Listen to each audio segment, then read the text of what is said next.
Here's how you can withdraw money from your Bitget account to your bank, explained in a casual, simple way. First, open up the Bitget app on your phone and log in. Once you're in, go to the home page and look for the More button. Tap that, then scroll until you see something called P2P Trading and open it up. Before you can sell anything, you need to add your bank account so the buyer knows where to send the money.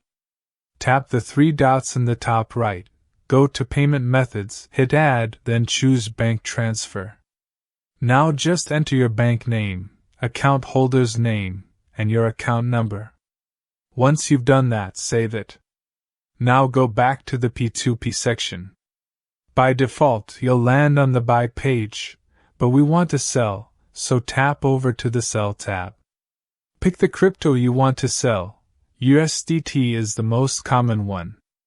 You'll see a list of people buying. Look for someone verified. They'll have a little badge or something next to their name.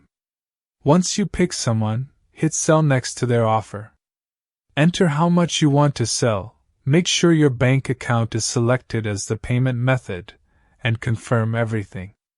After that, the buyer will send the money directly to your bank. When you see the money hit your account, confirm that you got it, and the crypto will be released to the buyer. If for some reason Bitget's P2P isn't working for you or you don't find good rates, you can always transfer your USDT or whatever crypto you're holding over to another exchange like Binance, and withdraw from there instead. It's just an extra step, but sometimes it works better depending on your region.